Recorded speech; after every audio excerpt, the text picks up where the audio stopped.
welcome to the Atheist Experience. I am your host, Russell Glasser, and with me today is the inimitable Phil Sessions. Hello, everyone. Speaking of I wonder how this hair is looking. It looks fantastic. Why do you even ask? Today is Sunday, April 30th, 2017. We are a live call-in, internet-based atheist TV show broadcasting from Austin, Texas, dedicated to promoting positive atheism and the separation of church and state. You can catch us live every Sunday on YouTube or Ustream. The official Atheist Experience website is atheist-experience.com. You can also provide feedback by commenting on the official show blog at freethoughtblogs.com/AXP. Email us at tv@atheist-community.org or join the Atheist Experience official discussion group on Facebook. If you enjoy this show, please check out our related podcast, The Nonprofits, currently airing on the first and third Wednesdays of this month. Every month. You can find links at the Atheist Experience website, and you can listen on YouTube or Ustream, same as this show. And the next Nonprofits will be recorded on Wednesday, May 3rd. Guests are welcome to show up on Wednesdays at the Atheist Community of Austin building. Just check the ACA website or Google Maps knows where we are. As always, the cast and crew of the Atheist Experience will be going to dinner after the show at Star of India at 2900 West Anderson Lane, and honestly, Google Maps knows that one too. We'll be arriving around 6:15 or so, and all atheists and atheist-friendly people are welcome to show up. We are going to have a membership meeting 2 weeks from today. That is May 14th. It's going to be at the Austin History Center where we normally do our lecture series. So if you would like to come and vote on the new board and also some proposed changes, which are now posted up at the Facebook group, the Atheist Community of Austin Facebook group, right? Mm-hmm. You posted it. Yes. As well as emailed to all members, as well as posted on the official show blog at freethoughtblogs.com/AXP. It's going to be exciting. I mean, it's going to be a party, and you can exert your power by voting for people. Boy, I'm making it sound exciting, aren't I? And that's what's going on with me. What's awesome. Up with you? Well, all right. This has been a lot actually today. As a matter of fact, we had Austin Atheists Helping the Homeless was this morning at 9:15 this morning, and we helped about 200 folks down there under the I-35 bridge. I'm going to eventually move this from my mic because I hear it knocking against the poor thing. Yeah, but you need to, let's see, your headphones, something. I don't know. Okay. I don't know. We're going to figure that out. We're just going to. I don't know. Right. We'll work it out. But anyway, so that was this morning, and after that I went over into Austin Oasis. For those that aren't aware, Oasis is a secularly minded meeting that happens in various cities across the United States, and there's one that's here in Austin. And so every Sunday they meet at 10:30, from 10:30 to 12, and then they'll go to lunch afterwards. Yeah. And so if you want more information about that, you can go on Facebook and search Austin Oasis there to try to see if it's something that you'd like to do or something you're interested in trying. We also had our Keep Austin Beautiful, our street cleanup for the ACA. This morning, one of our poor volunteers went to the wrong Half Price Books location. Oh, no. And so she put a message about that, but I went ahead and we did the cleanup. And is it the same place every week? Well, every month we have two locations, and so we alternate one location. So our north one on Burnett will be next month. This month was the southern location down there at Lamar. So at Lamar and Barton Skyway is where we begin that. So. And as always, as I do on the show, I go over the upcoming events, volunteer events, or whatever that's going on, because that's what I love to do. So here we go. don't remember to mention your title at the ACA when we're hosting together. You are the volunteer coordinator, is that right? Indeed. Yeah. Is what I do. I do a lot of coordinating, a lot of volunteering just in general. So Yeah, you do an amazing job. it's what I love to do. So here we go. Let's get it started. Right. Speaking of amazing, no pressure or anything, but we have our good friend Rebecca Vitsmun on the phone today. Right. Rebecca, can you hear me? Yes. Awesome. So we have, unlike random callers, we actually made Rebecca call in for a reason. We gently requested her, yes, and asked if she would be available to call into the show. But for those of you that aren't familiar with Rebecca, some of you might recognize that name back from quite a few years ago, the CNN interview with Wolf Blitzer. Although I feel self-conscious about bringing that up because, Rebecca does so much other stuff that it feels bad to just mention her by one YouTube meme that happened. And that's exactly where I was going to shift right into but what she's doing now, which is amazing, in my opinion. She is the Humanist Disaster Recovery team. Is it a leader or coordinator for Foundation Beyond Belief, Rebecca? Coordinator. Oh, awesome. But I'm also the team leader on the ground whenever we deploy. So sorry, Phil. I'm going to get in your personal space for a sec. All right. The control room wants you to run this behind your head and put it on the other side. There you go. That should fix the sound issues. Okay. Well, cool. But yeah, Rebecca, if you could just tell us a little bit about the program, because y'all have a large project that's coming up that you were kind enough to let me know, and it's something that I'll be participating in. So if you could give us kind of a rundown for it. To hear that. Yes, so we have our second deployment coming up. It's going to be in Louisiana. This past fall, as some people might remember, Foundation Beyond Belief raised money after the flooding in Louisiana. Specifically, we're going to Denham Springs. They were one of the hardest hit. One of the problems with what happened there is it was called the largest natural disaster since Superstorm Sandy. A lot of homeowners didn't have flood insurance because a lot of the places that flooded were not in floodplains, and you have to specifically buy flood insurance. So a lot of homeowners were not covered by insurance, and they have no way of recovering other than through nonprofit organizations. So we got involved. We raised money for an organization. It's a secular organization called All Hands, and they're going to be sponsoring our volunteers. We're going to be out there from May 27th through June 7th, and anybody can come out there with us. You don't have to stay for the entire duration. If you can just make it one day, if you can make it for the entire time, that's fine. It's with whatever works for everybody's schedules. And we're just asking that you pay for your transportation to and from the program. But once you're there, you have 3 meals a day, snacks and water. You can bring other things if you would prefer. And then we have a couple of different types of accommodations available while you're out there. So our partner, All Hands, has a base in which they provide sleeping bags and mattress pads on the floor. They have their base at the back of a Baptist church, so that is available to us, and those who would be wanting to stay there and willing to stay there may stay there, but other than that, HDR teams will be providing hotel stays for those who are uncomfortable with that situation. And so, we're going to be out there. And anybody who would be interested, right now you can go to sign up. There's an application at foundationbeyondbelief.org/HDRteam/team. And so, do you guys have any other questions? Yes, I did actually. So what can people expect? Like, what can they expect to be working on while they're down there at the site? Right now, what we're going to be working on is installing drywall and insulation. Although if there are homes that get picked up by our partner that need to be gutted, we might work on gutting as well. Okay.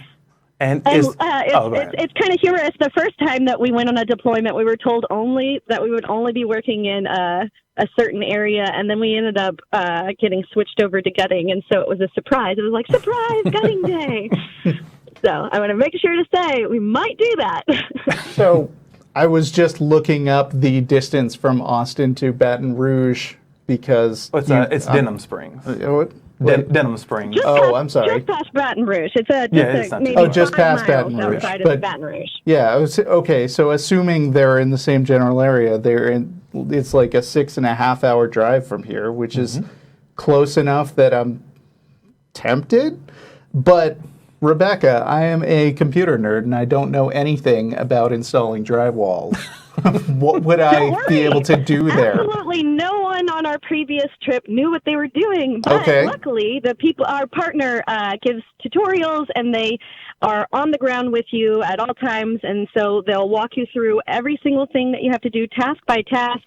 And then you can grab them and pull them aside and say, is this okay? Did I do this right? And by the time we all left last time, we were all like thrilled with our new skills, and we kept finding weird things where we would see drywall and we'd be like, oh, I can do a better job than that when we were in random buildings. So there's no skill required.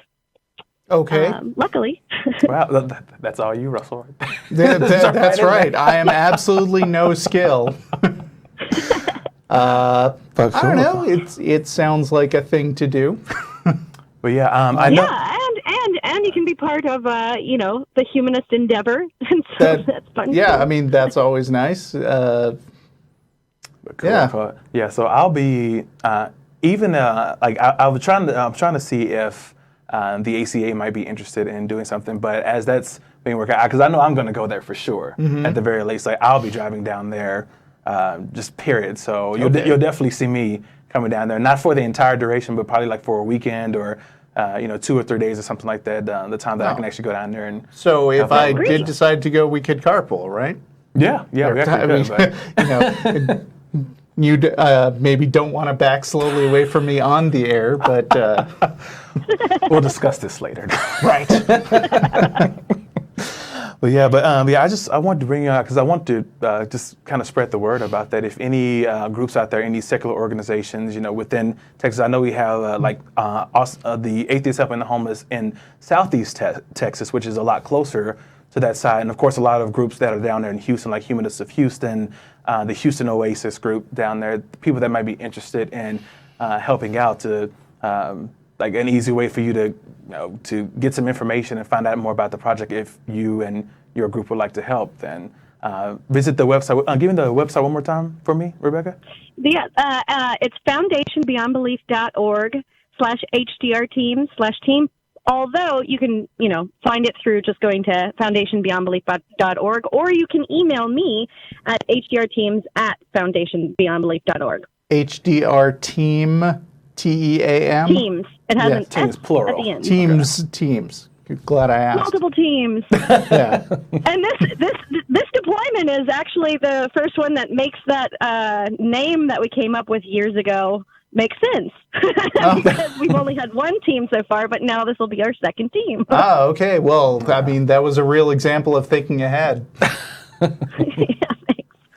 Yeah, but that is awesome. Well, thank you so much for letting us know about it, Rebecca. And I'll definitely keep you in the loop if we at the ACA decide that we want to do something or coordinate something together for our part. But I look forward to seeing you there at some point during that duration that you gave. What was it? It was May 27th through June 7th, so somewhere within that time frame. That's correct.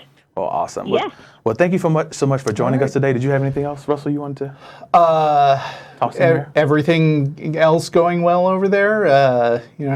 Have any amusing run-ins with theists lately? I mean, this is the Atheist Experience. You've got a minute to speak your mind if you want to. I live in the Pacific Northwest now, where basically everybody, if they're theistic, they just assume you're not. Uh-huh. So it's pretty nice. It's fancy out here. Wow. That's a very. I came from the South. That's a very different assumption than what we have here. Right. Well, I mean, in Austin, it's not. Maybe so. Yeah. Maybe so for Austin. I don't have that many regular run-ins with theistic people here in Austin. If you drive outside the city limits, all of a sudden, everybody wants to know where you go to church or whatever. And invite you to theirs. Yeah.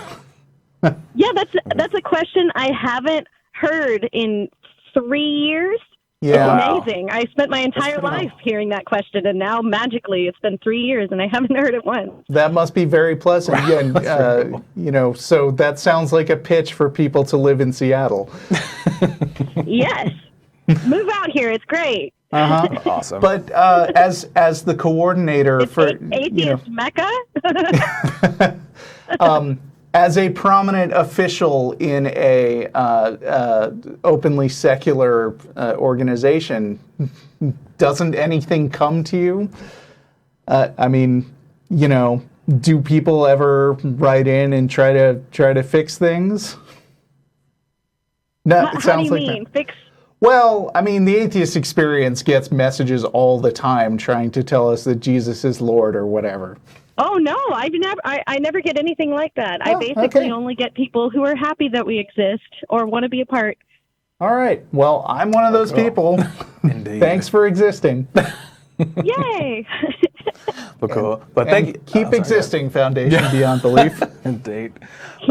Well, thank you for coming on, Rebecca. We really appreciate your time and giving that information. That was awesome of you. Yeah. And I will see thanks you a lot. on the ground All right. Okay. next month. I guess tomorrow's next month, but yeah. All right. Technically. All right. Foundation Beyond Belief. It exists, so it's better than God. All right. All right. All right, Rebecca. See you later. Bye. Bye. All right. All right. And I will. Yeah. Oh, sorry. Oh, do you have something? anything else? I was going to get to calls already. Whoa. Just skip over my dates No, here. keep going. How dare you? Just a quick rundown of the upcoming volunteer stuff that we have coming up here, and then we'll jump right into it. So on the 13th, that's Saturday, we have another food bank opportunity going on down here in Austin. So if you're interested in that, all the information is either on the website, atheist-community.org, Meetup, or Facebook. That goes the same for all of these that I'm going to mention. So if you want to sign up, just go to that event, and there's a special link because the Central Texas Food Bank requires that you register beforehand through their very specific link that they issued for the Atheist Community of Austin. So if you want to help out, go there, sign up, and it has all the information you need. On the 14th, just the next day, on Sunday, is another Austin Atheist Helping the Homeless. So you can find more information about that. That's on the same Facebook and Meetup. Also, you can go to austinahh.org. Austin Atheist Helping the Homeless, so austinahh.org. Or you can always search in your browser atheists.help. We'll take you there as well. We'll redirect you to that site. You already mentioned the membership meeting on the 14th as well. That's later on that day.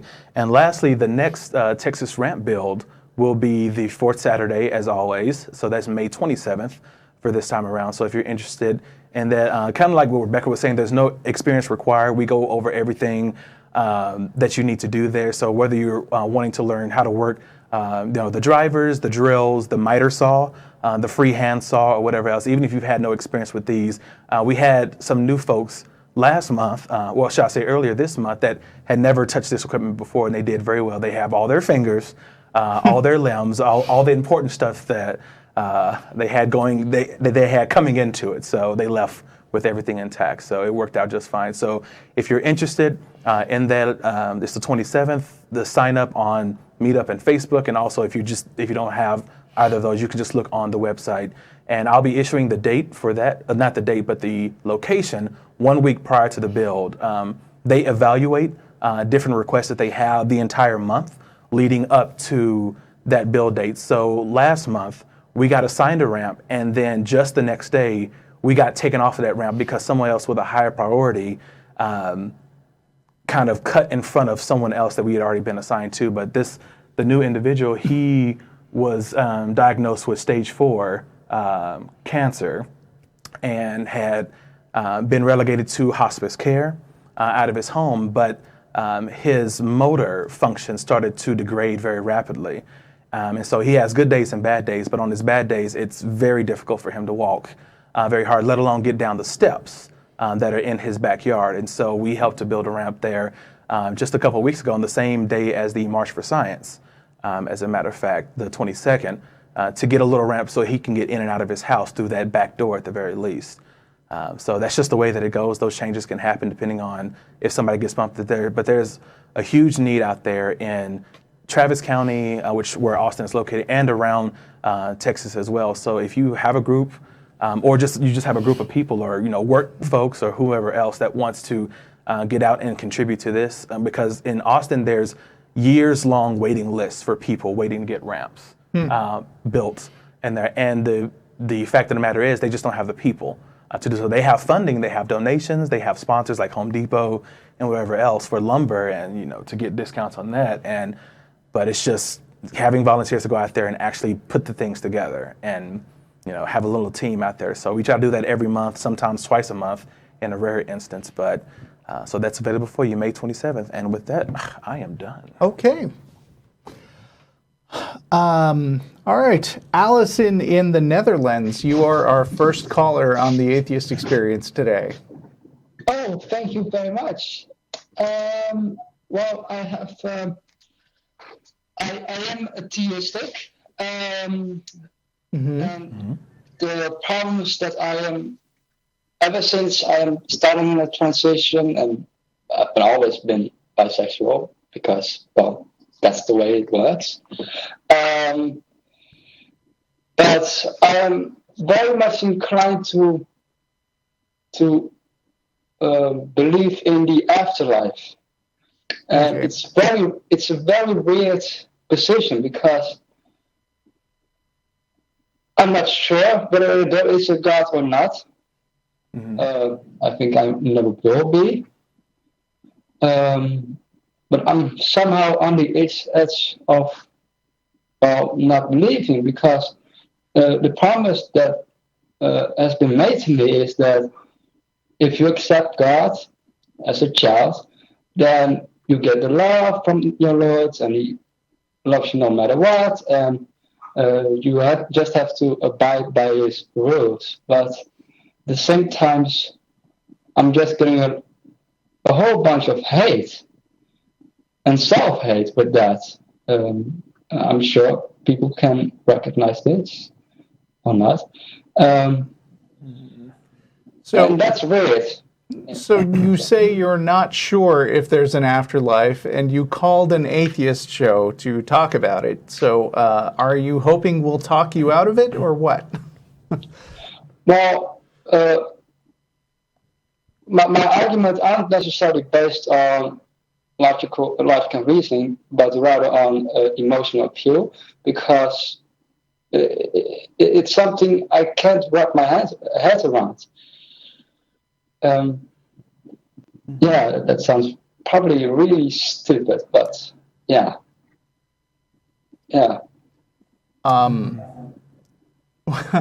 Well, there's probably no afterlife, so it's not a surprise that it's hard to wrap your head around. So, what's the question? Well, first off, I have things written down. I got the sense that it's more of a Schrodinger's cat thing,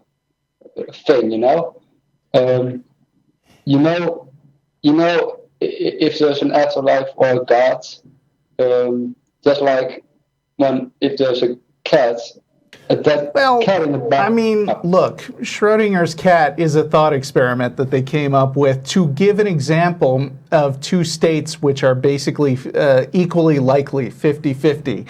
And they are both states that are possible, and they're consistent with things that we've observed in the universe before. I think it's a misapplication of that term to say that a thing that people just made up stories about and then believe essentially through wishful thinking is a 50-50 chance of actually existing or not.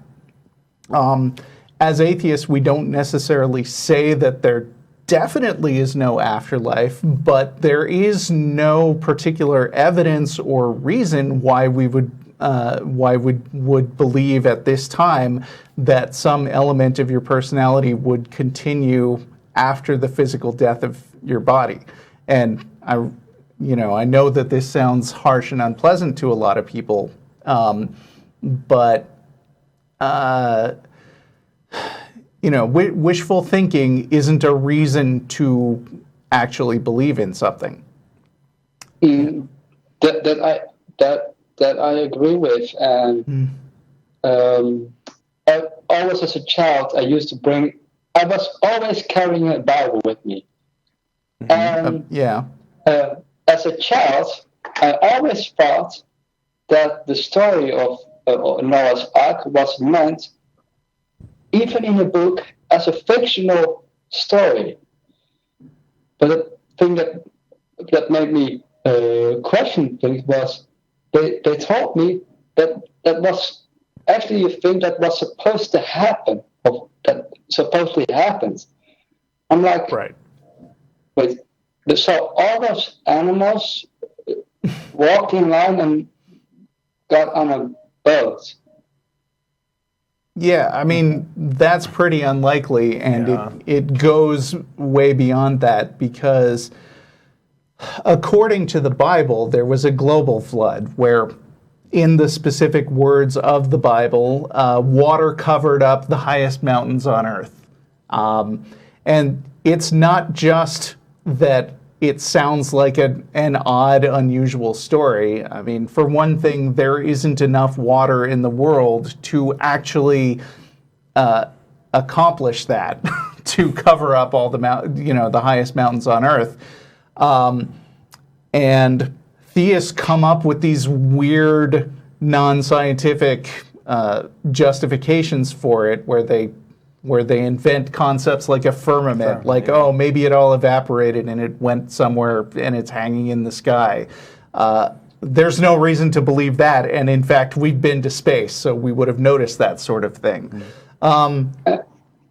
But it's perfectly reasonable to think that the stories in the Bible were just stories that people told each other through oral traditions because they made interesting narratives around a campfire, or because they were trying to explain complicated problems that they had no answers for yet. Or exert control as well on to other groups of people. Once you recognize that can be used as a tool to gain that portion. But Allyson, I did want to ask a question. I know on the screener it has you listed as a theist, but that you said that you were teetering on the fence. But do you have a current belief in a deity of some sort? Sorry. No, you're good. Go ahead.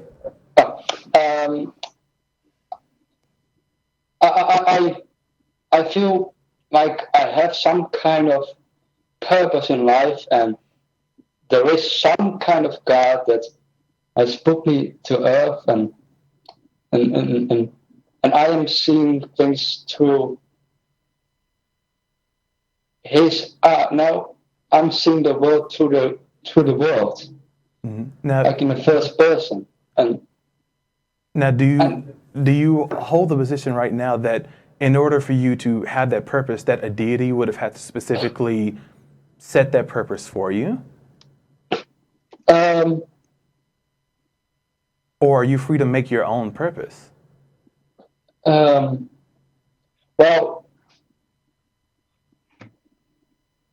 life doesn't come easy, and information doesn't come easy as well. And I have the feeling that God doesn't necessarily give me the right information, but expects me to find that information. But there's no reliable way to find it fully out, because everyone has some kind of opinion, but opinions are just that.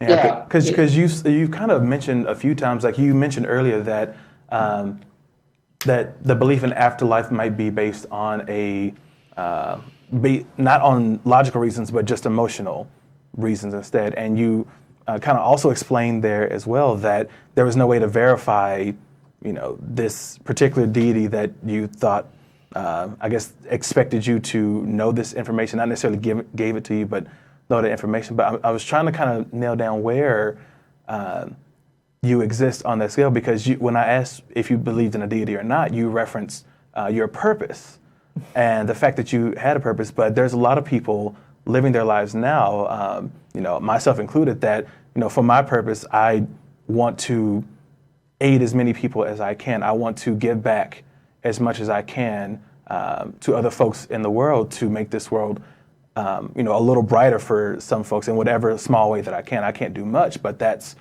the way I see myself, and that's the way that I want to live my life. But it was no deity required in that. It was just analyzing the reality around me and looking at situations that other people are in, and it wasn't necessary to have that necessarily given to me by a deity, whichever one, or a deity set, depending on if people believe in multiple deities or not. But regardless of the fact, I was able to discern my purpose, and I'm living my life just fine without divine instruction from any deity or deity set. And I was just kind of wondering, where you fell on that spectrum of, if it's necessary. After all, just before you, we were talking to somebody who's an atheist who was helping to coordinate a big humanitarian effort to help people who are in need. And, you don't actually need an all-powerful being to tell you that that is a good and satisfying and fulfilling thing for you to do. There are lots of choices about the way you live your life that can make you feel fulfilled without needing some kind of external purpose on you.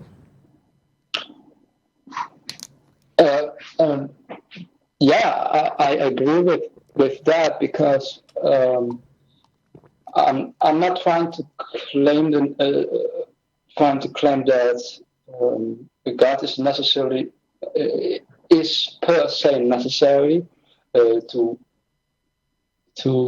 want stuff, to do stuff, to do good in the world, because it doesn't.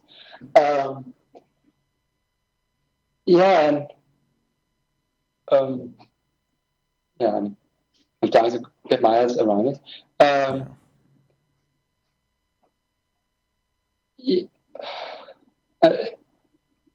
I think the main reason why I am questioning it all is my transition and my sexuality that has made these things a lot more confusing, because it says, well, you can be gay, or you can be gay, but if you do something with it, you have to be put to death. If we take the Old Testament, New Testament, it says you're just an abomination, which sounds like the same, but I was about to say that initial point on the point that you just kind of wrote, that is kind of what started me on the path to that's when I started basically critically analyzing what I had been taught my entire life. Was kind of when I realized that I was gay. I knew that from a very early age, but as you just mentioned, I had been taught that this was a sin, that this wasn't the way that you're supposed to be. This wasn't the way that God made you, is the phrase that I was told quite a bit. That you're a man and you're supposed to be a man, and that somehow meant that I was supposed to be straight and date women, et cetera, that was the way that God intended, or whatever else. But that is what kind of started me on my search to kind of examine what I had been taught and why I was believing this, as opposed to all the other religions that were around in the world as well, that people believed just as strongly as I did. And examining that and being honest with myself, I came to that realization that I had no real reason for holding on to this one particular belief, denomination, and book, rather than accepting a book from someone else just because I was introduced to this as a child, that I was always told that this was right, reinforced by everyone around me, going to church sometimes twice a week, or if not a little bit more, depending on what was going on. But for me, that's where it kind of led me away from my belief and putting it on the same level as all other beliefs in the world, not holding mine specifically in any higher regard than anyone else's, and kind of going at it from there, just to take an honest look at myself and the other religions around the world. So it sounds like that you're still that you still have a lot of questions that you're trying to get answered. But I would say just to be honest with yourself and be honest in your search, be honest in how you're approaching this, not to hold that your specific religion in a higher regard, but to actually examine what you believe and look at it critically. And, whatever you come up with, I mean, hey, it's what you come up with, but just to take an honest look at it. Yeah, I'd say ask yourself not only what you believe, but also why you believe it, how you came to that conclusion, and step back and take an honest look and evaluate whether what you think, whether you have a justification to think what you think, or if you're just believing something you want to be true. And in addition, as you're looking at what Russell was saying, why you're believing in a specific belief system,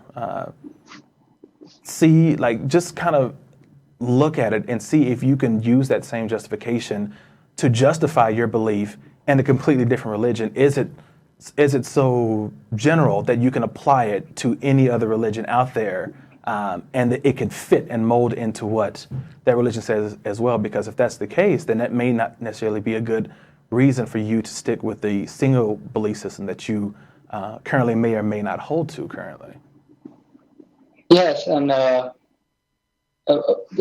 thing that also made me question things was, I believe it was Richard Dawson that said, well, let's say, for example, you got all these places. If you grew up in Saudi Arabia, you're probably Muslim. If you grew up in America, you're probably Christian. If you grew up in India, you're probably an Hinduist. And how convenient isn't that? Would it be that you happen to be born in the right place in the right religion? I mean, Yep. Yeah. Well, Richard Dawkins has a way with words. Yeah. So I don't know. It sounds like you are thinking critically about your beliefs, and I wish you good luck figuring out an answer. Maybe we'll talk to you again sometime. Sure. Feel free to call back. All right. thank you very much, and I appreciate the show, and yeah, Thanks. I love you guys. Good luck to All you. right, thank you. Gerard in Connecticut. How are you today? Hi, Russell. Hi, Phil. How are you guys doing? Good, Doing thanks. all right. All right. I don't know if you guys remember. I actually called this last time you were hosting the show. Both of you guys were hosting the show. Mm-hmm. Yeah. So what I'm wanting to call in today, I want to talk a little bit more about, atheism, theism, agnosticism, because Matt said a couple things on the show a couple weeks ago that I found problematic. Okay. Didn't see it. So the main thing specifically, he said that it's impossible. Not being an atheist or a theist is impossible. Okay. I'm not necessarily going to stand behind that statement. Okay. But Yeah. I mean, it's not that I think it's wrong per se, but that I sometimes find it a waste of time to spend a lot of time focusing on the meanings of specific words. I would rather people come to a clear understanding of like the concepts behind those words and like what they generally, what their general philosophical understanding of the concept of God is. So Yeah, maybe I agree. you will want to call back and argue with Matt about it. Well, I'm not gonna I'm not gonna try to say why I think Matt said that. Okay. But I think there is a problem with, because obviously I call myself agnostic. I think that's a perfectly good term. The thing is though, when people push the idea that atheism and theism is a dichotomy and that there's no in between or nothing at all. Instead of talking about what those words actually mean and whether they're actually a dichotomy, I guess my main question is, why does it bother you that much? What's the big deal to you? Because it's incorrect information. It's like when a theist tries to say an atheist is agnostic. Is that not annoying? Is that not like incorrect for them to say? Words are imprecise. Sometimes they have multiple meanings, and sometimes when you say a word, even if you think it has a very specific definition, the concept you have around that word isn't the same thing that another person has around the same word. There are people who have specifically said, I don't call myself an atheist, even though they are in every way, the thing that they say about what they believe makes them sound like exactly like what I would call an atheist. Mm-hmm. But I'm not going to sit there and say, well,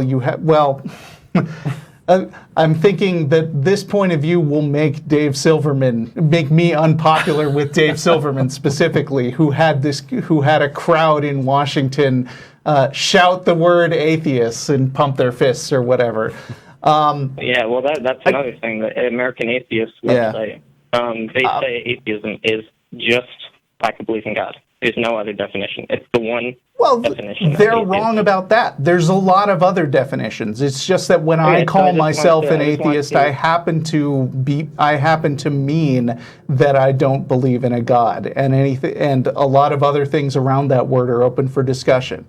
And I agree with Dave Silverman wholeheartedly that it would be great if more people would feel comfortable and confident about identifying as an atheist. And I want to encourage that as much as I can.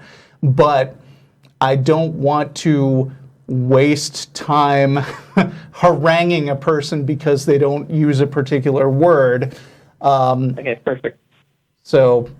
I mean, that's all. I'm just glad we're in agreement.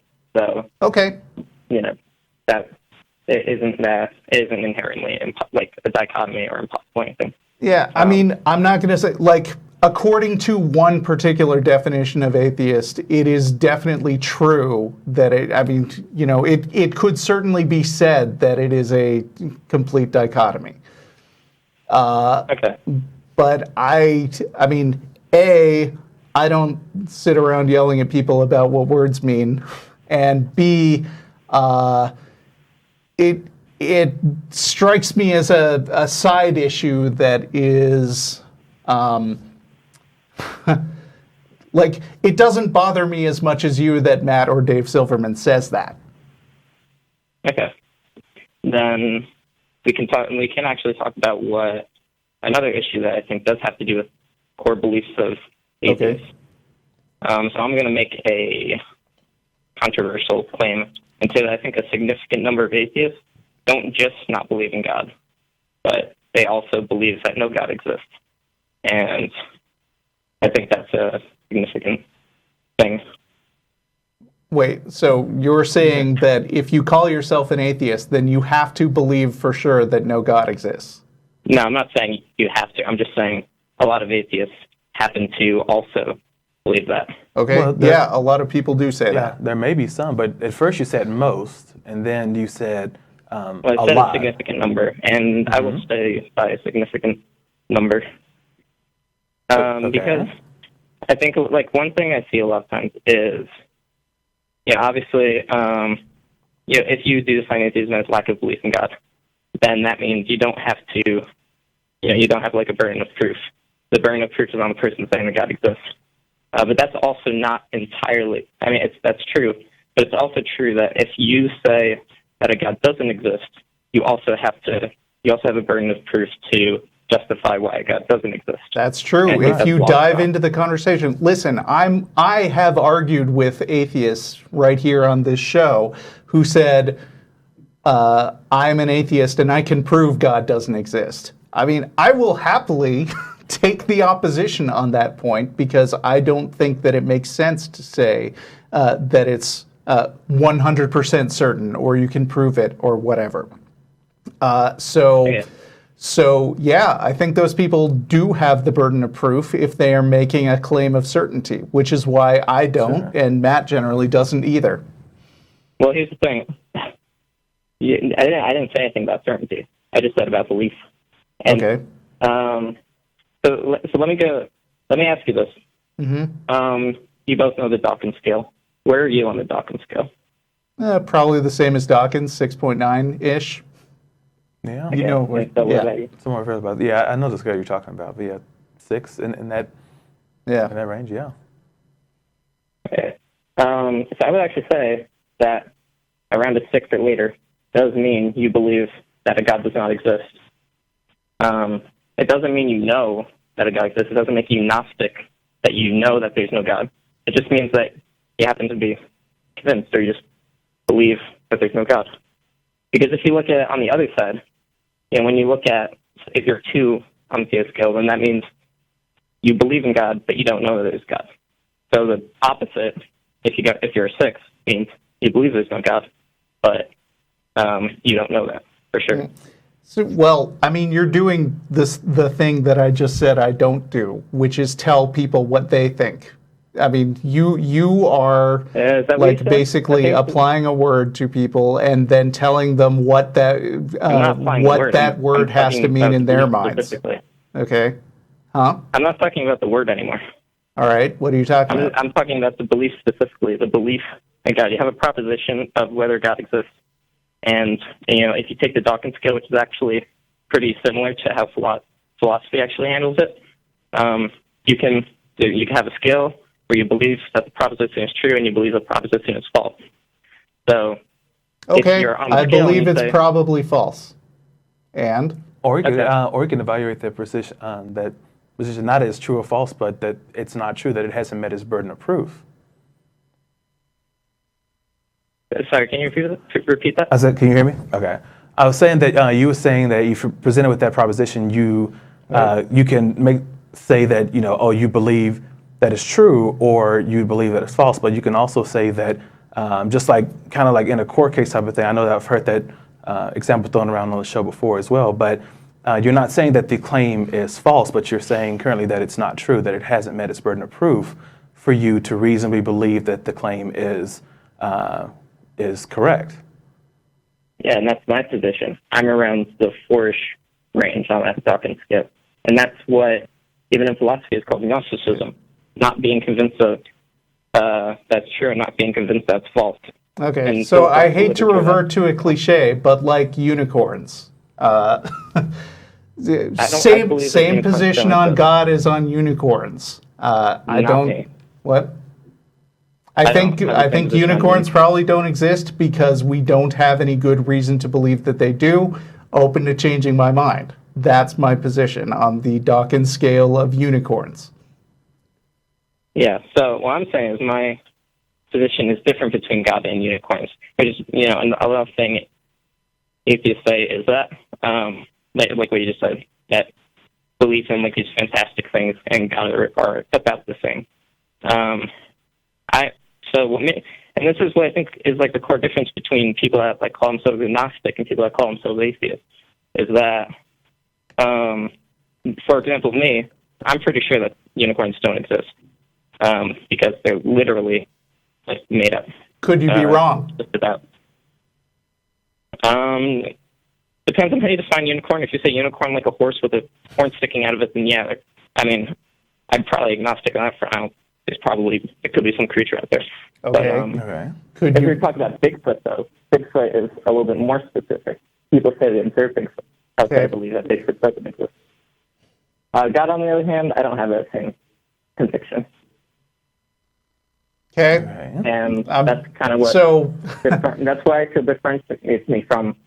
most okay, atheists. can we cut to where you think you're going with this, though? Because I'm What feeling are you like thinking? this call is maybe running out of educational value. Okay. Well, where did you think I was going? I'm asking No, you. no. Go. Oh, I thought you. Well, that was my point. Is that there's a lot of, even though you were talking to me about people telling other people what they believe and all that, that's actually happened to me a lot from atheists. trying Okay. to Well, force I'm me sorry into that happened to atheism. you. Yeah, and I'm just saying, I'm just putting it out there that as a thing I want to correct that, or bring it up as an issue. All right. Thanks for Okay. calling. All right. See ya. Let's see. Ram in India. Hello. Hello. Hello. How are you? Yeah, hi. I'm fine. Great. Okay, so I just wanted to discuss that, like the universe is governed by a set of laws, which are true. What, Uh, sorry, run that by me again. like the universe Uh-huh. is governed by a set of laws, Einstein's laws and quantum Okay. mechanics. And, Governed is a weird word for the Right. laws of physics, but okay, we'll conditionally say sure. Discovered, I would say more so fits. but-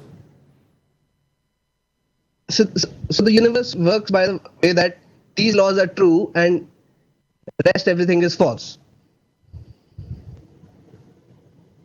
Yeah. Okay. Yeah. And? Yeah. So, but we somehow don't seem to have that. We can have imagination in which we can. I mean, consciousness is so weird in that we can think about things which are false. We can think about things which don't exist. We can think about all sorts of things. Aren't Yeah, we but I like mean, a- those things are still governed by a set of rules. I mean, what we believe. yeah. I just used the same right. word. But I was talking about consciousness. We are conscious, so but we are still part of the universe, right?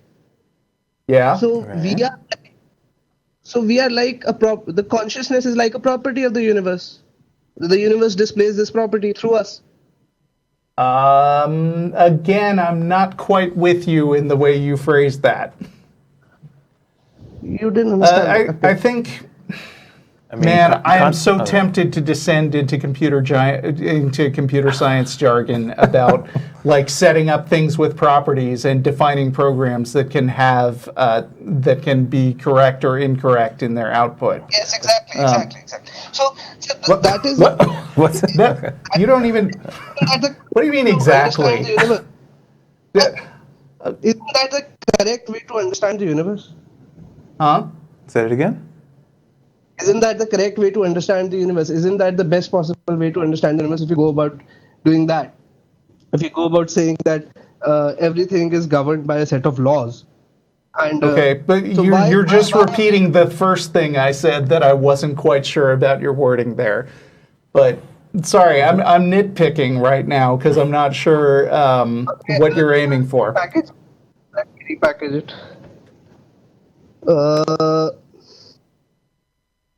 So like we choose our own purpose, right?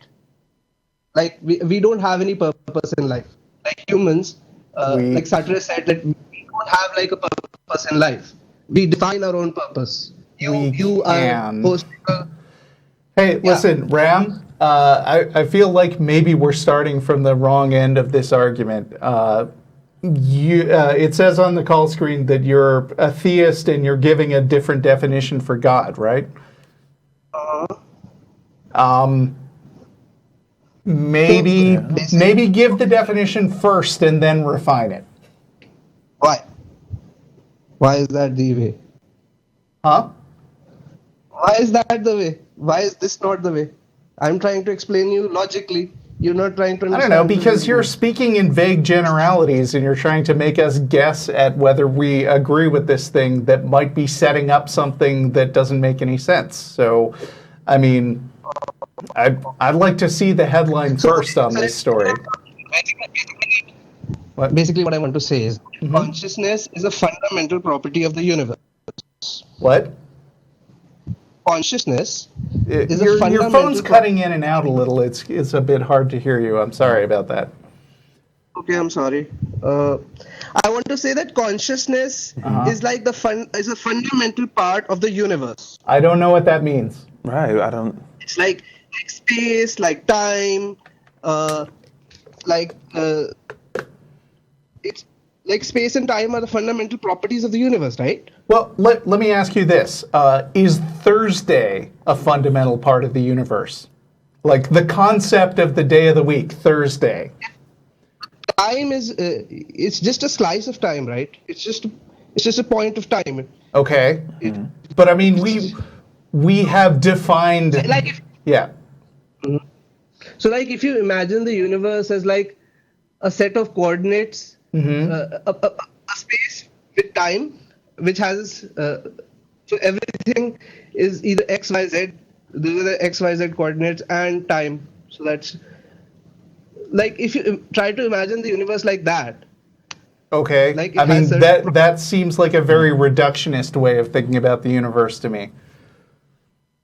But but I mean, you could go with that. So, like you, you can say that you were like the Big Bang, right? Uh-huh. I was like the Big Bang once. Okay. We were like one thing, right? You and I were like one. We were like one. Say that. So, well, That's what everybody agrees I on. mean, no, You because and I think that although I have some like atoms and molecules and things that are part of the universe, I don't think that what I consider me existed before I was born, and certainly not 14 billion years before I was born. So I don't think I would go with that. I mean, the matter that makes me up was part of the Big Bang, yeah. Have you like ever tried to meditate? Huh? Like closed your eyes and thought about nothing. Closed your eyes and just thought about nothing. Tried to think about nothing. I feel Tried like to I'm calm your doing mind. that right now. That's good. So that's what I wanted to talk about. What's the feeling that you experience when you do that? I don't know. What you're like you're conscious, but the feeling is like you're like merged with the universe. So like No, I'm not really understanding where he's coming from, honestly. like haven't you guys ever tried to meditate? Sure. Like, Yeah. so what's that feeling? You know that feeling, right? What's that feeling? I don't know. Do you want me to define it or come up with some word that is like some new age buzzword that people would say? Try to define in words what you try to experience. Why? Because then we'll be one step closer to you discovering the truth, Which is? which is that consciousness is a fundamental property of the universe. I still don't know what that means. You're conscious, right? Uh-huh. We have to be conscious about something, right? So we are. So when you're in that mode, when you're like meditating, you're experiencing experience. You're not thinking about any thought. You're experiencing experience. And that is the real truth. Right? Like people who are blind can't see. So for them, people who have always been blind, they could never see. So they don't have visual faculties developed for that. They can't think in 3D space. This is where I usually quote Mystery Men about why am I balancing a tack hammer on my head. I mean, it seems like you are saying things, like you're putting words together in a way that sounds very deep and profound to you. But it strikes me as the kind of thing that Daniel Dennett would refer to as a deepity, which is just basically things that sound profound but aren't really. Okay, so how is that not profound? I mean, it just isn't impressing me as profound in the way that it's obviously impressing you. I would still, I guess, want some clarification on consciousness being a fundamental property of the universe. Yeah, are I'm you not saying- understanding. Are you saying that it's possible to conceive of a universe where there isn't anything conscious? I don't know. There's like one universe. I don't know. There's What? only one universe, right?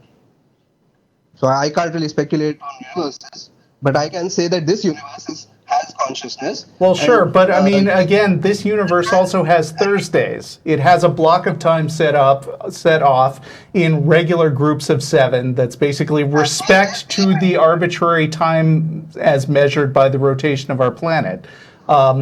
Thursday exists in some sense, but that doesn't mean that Thursday is a fundamental property of the universe.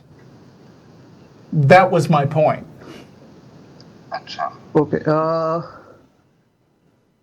So, I mean, I if you understood want to that. say there are conscious things in the universe, I'm totally with you. Sure. If you want to say consciousness is a fundamental property of the universe, you'd have to explain to me what that means, because I don't get it. Like you have. So, what I want to say that when you close your eyes and you don't think about anything, then you that's like the only experience that you have, right? And that is something that the universe created. Hey, It's part of the Ram, universe. Ram, do you want to know what nothing sounds like? Here. There you go. Now you know. Yeah, that one I was. See, I'm almost curious now. It's like a fundamental property of the universe. I didn't know if that meant that the universe wouldn't be able to exist without. 'Cause it's Yeah. just like that. I didn't versus being just an emergent property of our biology, as far as we can understand. That's I don't as far as know. our I know that if understanding has gotten, but- Deepak Chopra went in Oh, front of an boy. audience and said that, everybody would go, "Ooh, he's so wise." But I'm not one of those people. So, John in South Carolina, how are you doing? Hey, Russell, you gotten any pussy lately, you fucking poon hound? Whoa. Okay, well, we have some very well-educated and smart callers today, and I hope we talk to them. Flower in Phoenix. Oh, wow. Hello? Hello. You guys, I'm not Flower, I'm Keith. Oh, well, are you in for Phoenix? We might have. Yes, I'm talking for her. She's Oh, listening right here. I gotcha. okay. Hi, Flower and you and guys Keith. scared her off because everybody was making fun of the Indian guy, and she has Oh. a bad accent. She's Oh, Chinese. Okay. Well, I'm sorry. I mean, we weren't making fun of him for his accent, if that is. Yeah, not at all. The people in the chat were. Oh, Oh, okay. goodness. People in the Anyway, chat, look, anyway. not everybody has English as their native language. And it's very brave of people to call in speaking a language that is not their main language. We were making fun of Ram because his ideas were terrible, not because of his voice. Oh, okay, but my wife has been a Muslim all her life. Mm-hmm. No other religion. And she wants to leave, but she's confused. You understand? I don't know how to. Well, Keith, are you a Muslim? For her sake, yes. What were you before you met her? A Muslim. Oh, okay. Okay. But you have. You're saying for her sake. It sounds like you are not really convinced of Islam. Yes, that would be correct. See, what she did today is she spoke to some of her family members. Now, she doesn't usually wear the head scarf, you know, the tudong, as they call it where she comes from. But Yeah. she put it on so that she would appear to them to be Muslim. Okay. And She doesn't usually, like, normally, like right now, she's not in front of the camera, so she doesn't have it on. Yeah. You understand what I mean? Yeah. So far, yeah. And and she does things to appear to be a Muslim. And well, I'm kind of I'm getting very upset sad about it that now. I'm very sad that she feels that level of social pressure to do something that she obviously doesn't really want to do. I think that that's a terrible thing to inflict on somebody. The way I'm gonna say it, the way she put it. Okay. She says that you know her family, when she was little, they brought her through. They weren't rich and they weren't educated, or they were not. They were people that the Chinese were, all intent and purpose, forgot. She lived in northern China, born and raised there, and let me see, how can I say, and then when she came here, all things changed. She saw different things, different kinds of people. The weather is not, it's not snowing in, it's hot when it's snowing over there. You understand? Just a different thing. Okay.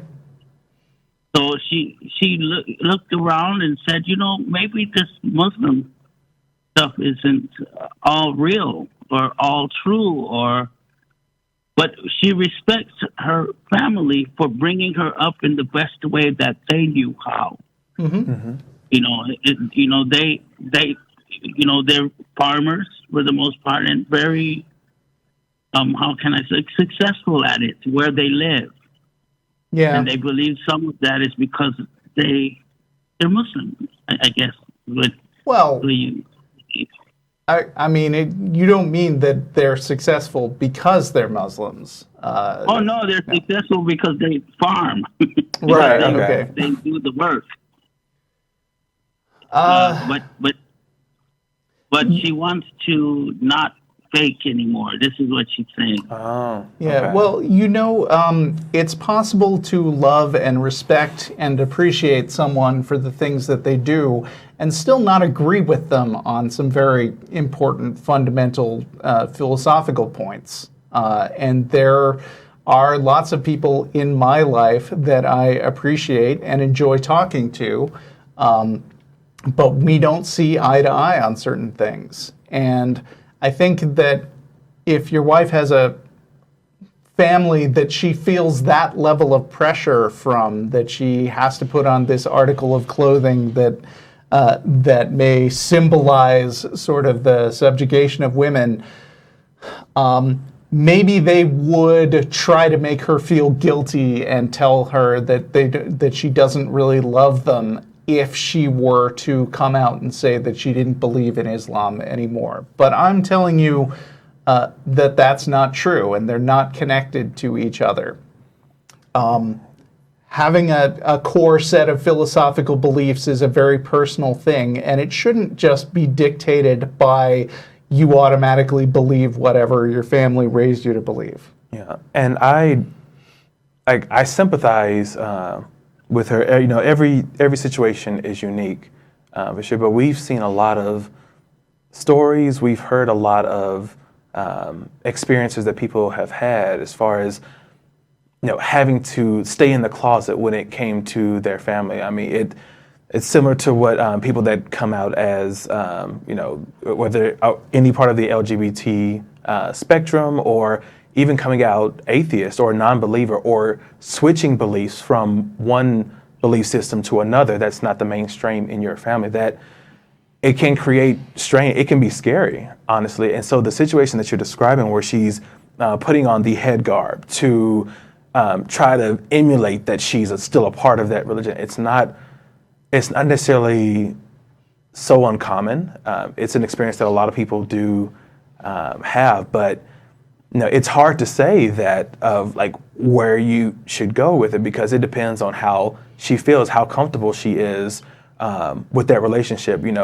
Does she know what kind of I'm assuming she wants to keep a good relationship with her family. That's what it seems like from what you've been describing so far, that she values that relationship that she has with her family. And, you know, it's possible that they may accept her non-belief, you know, just to be her as she is, but it's also possible that they may be very adverse to it. It just depends on the situation. But only you all know best for that situation and how they might react.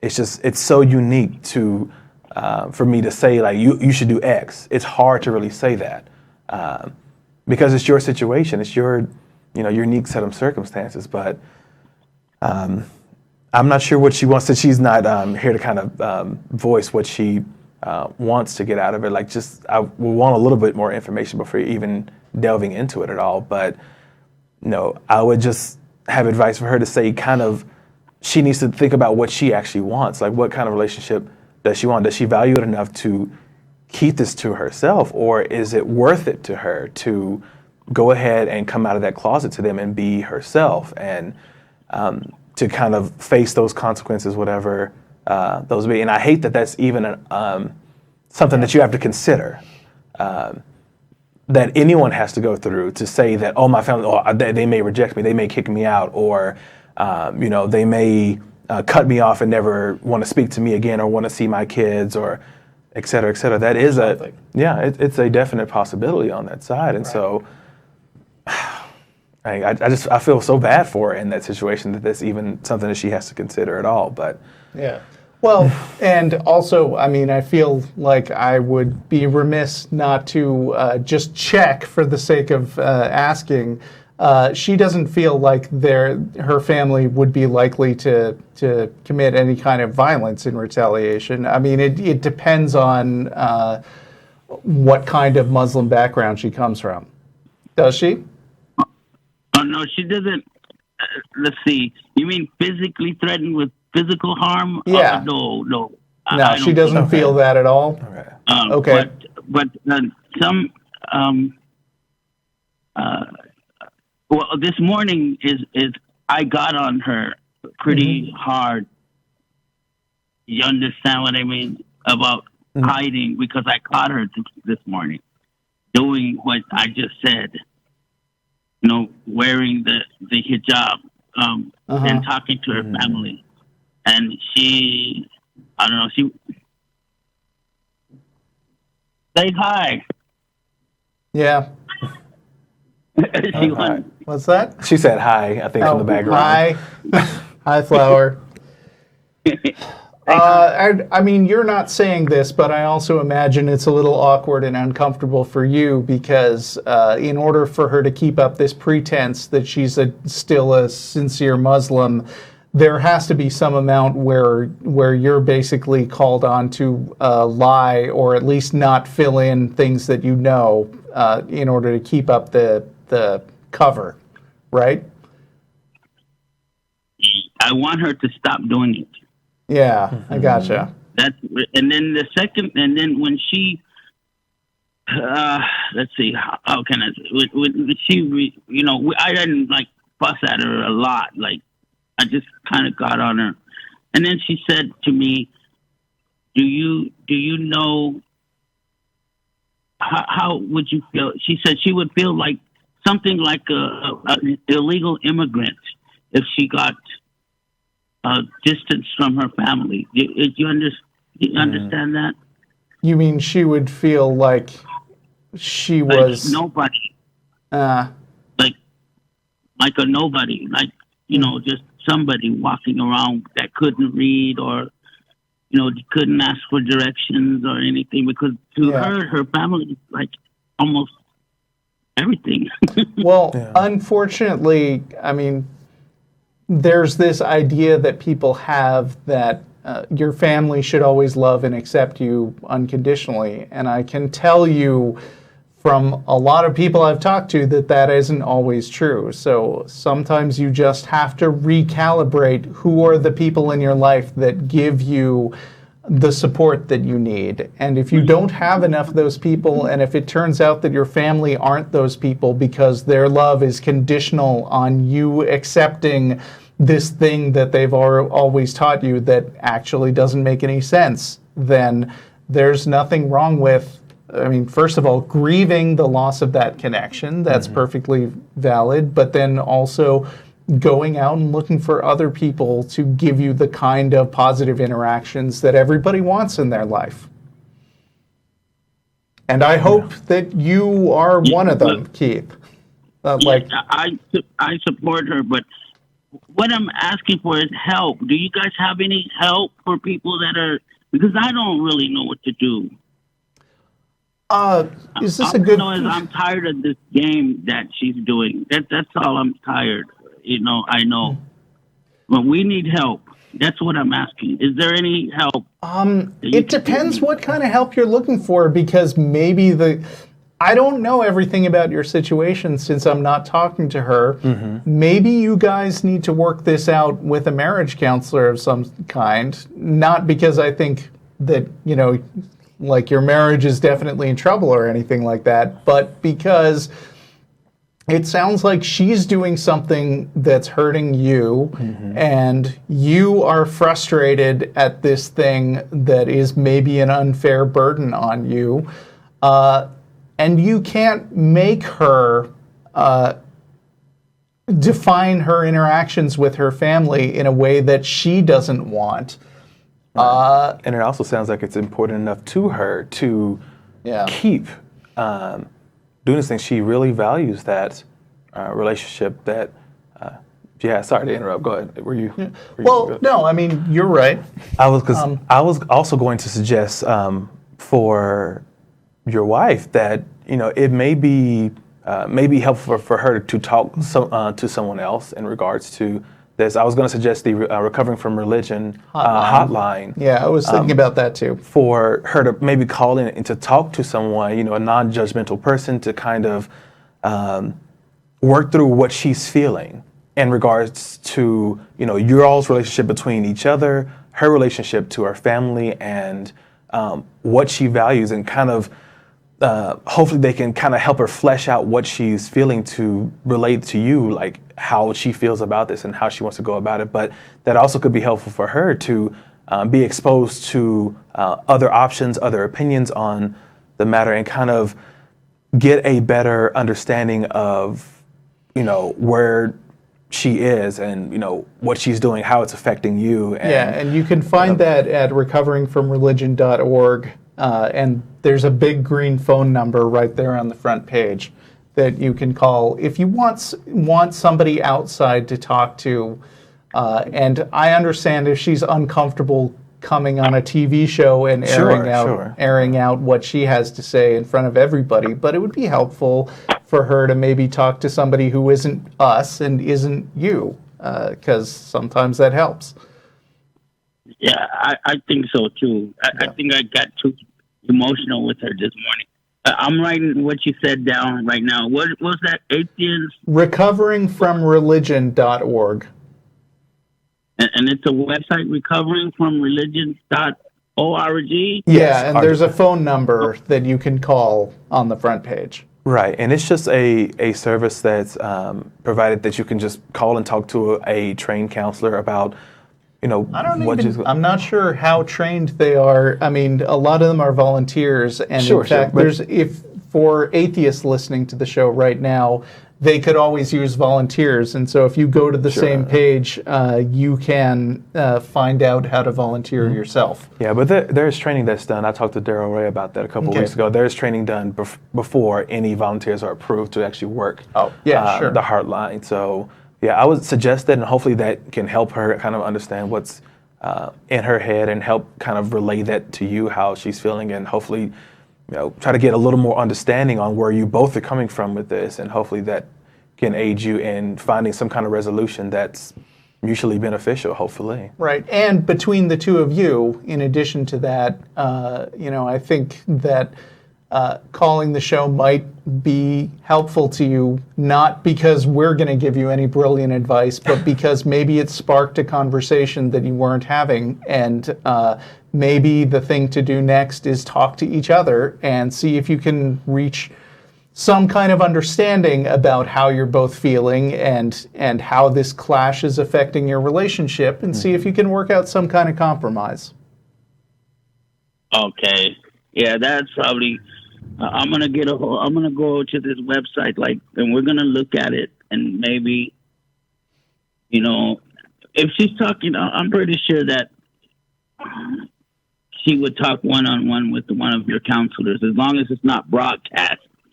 Right. It's a very No. different style than this. But yeah, that's just a one-on-one thing, and it's anonymous to a degree. And I believe that it was, it's very different than what you're doing right now. Right. Okay, she said she would. So let me go ahead and hang up because I don't want to lose this moment. Okay. Okay. Okay. Thank you. Guys, tell each other right, you good love luck. each other, and good luck to you. Bye. All right. Bye. All right. We got time for maybe one or two more people. We're going to talk to Josh in Dallas.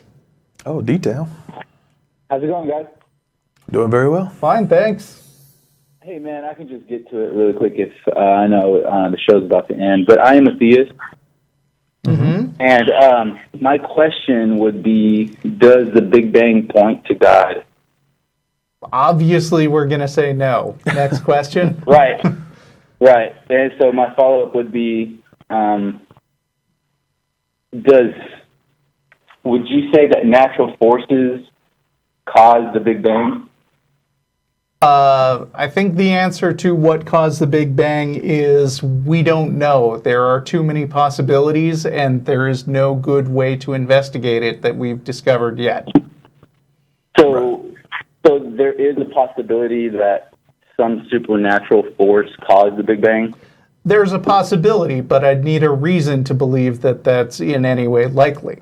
Right. And subsequent to that evidence surfacing and us analyzing it, peer reviewing, et cetera, would be the time to actually look at that as a reasonable solution to that problem. So just from the evidence that we have today, we would say that there are always causes for certain things, correct? I mean, things just don't come in and out of existence without a cause. Generally, that would be outside our experience, yeah. Although, there's weird stuff in physics like matter-antimatter reaction, or not. There's weird stuff like matter and antimatter particles spontaneously spawning off with no apparent reason. But I'm not a physicist, so I'm not going to get into the weeds with that thing. No, I have heard those points before, like the cosmic rebound and the uncertainty, imaginary time type stuff. But obviously, I would agree that we do not have all information. So I think you could say that those particles coming in and out of existence do have a cause. We just don't know what it is. Well, you could say that, but you'd be guessing. Yeah, in the same way, could I turn that around and say that since we don't know, it could possibly be a intelligent mind? Same answer. You could say that, but you'd be guessing. And also, you'd be dragging in a whole bunch of really complicated hidden assumptions about things that would be themselves very difficult to explain. Like, where did that intelligence come from? But you're presupposing that this intelligence had a cause. Well, see, this is strange because a minute ago you were trying to sell me on the idea that everything has to have a cause. Well, no, the Christian God claims to be the I am. Christians claim that the Christian God is that. I don't know that the Christian God claims anything, since I don't believe that it exists. I mean, no, but the Christian God or the Bible claims that. Right, the character in a story in the Bible claims that, but that doesn't really tell me anything useful. Yeah, well, what it's stating is this God obviously has to have certain characteristics, of course, that can account for a cause of a universe. How can you account for something that is with an explanation that isn't accounted for itself?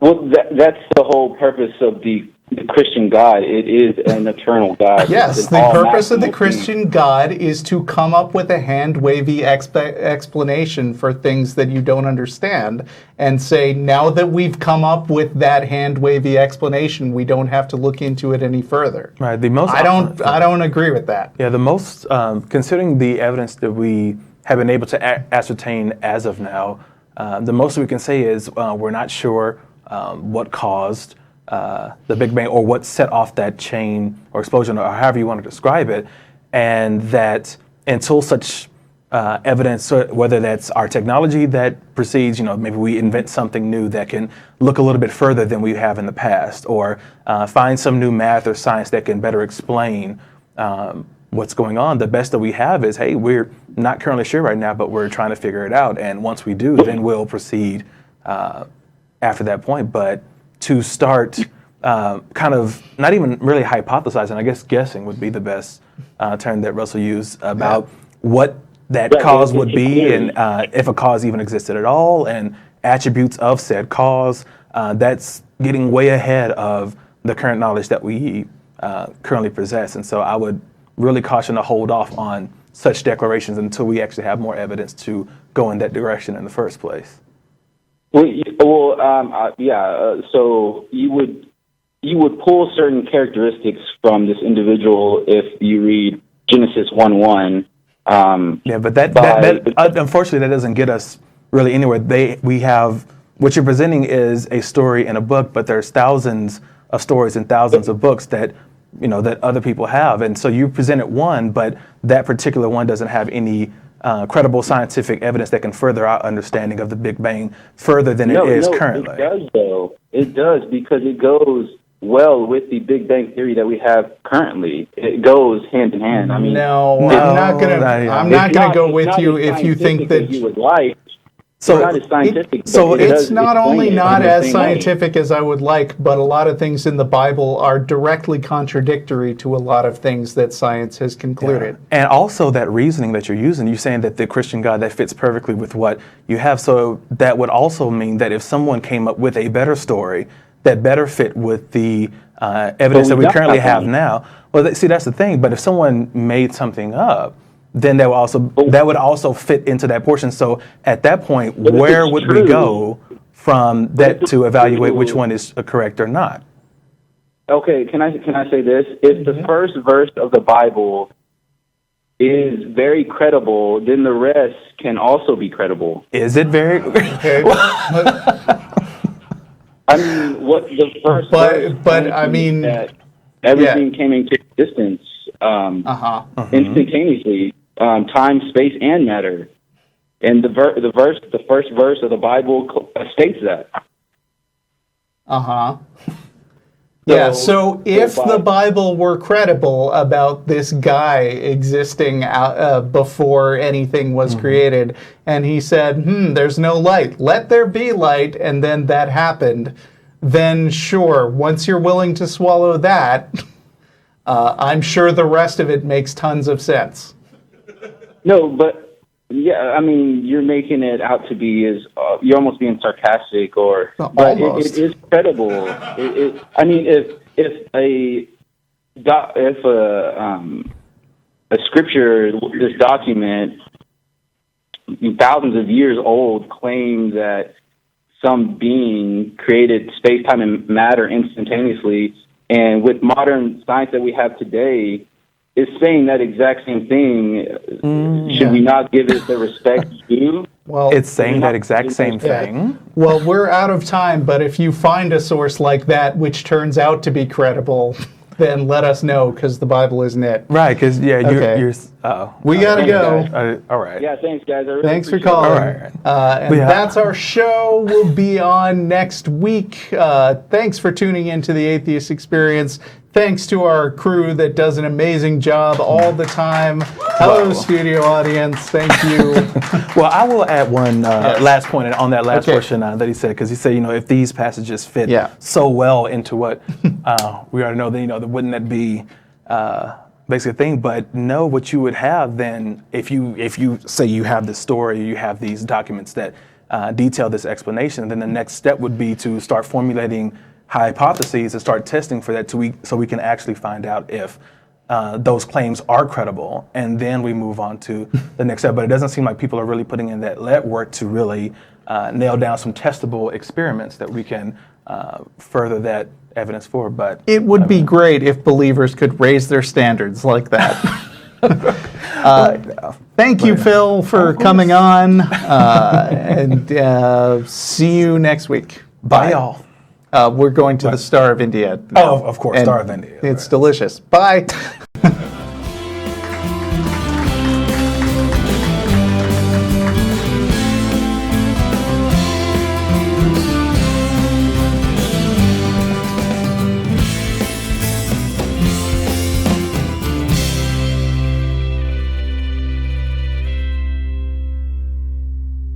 This is Russell Glasser, host of The Atheist Experience. The Atheist Experience is made possible by volunteers and the generous support of viewers like you. If the promotion of positive atheist culture and separation of church and state are values that you hold, please consider contributing by becoming an ACA member or visiting our product page at evolvefish.com under the Partner tab. Thank you.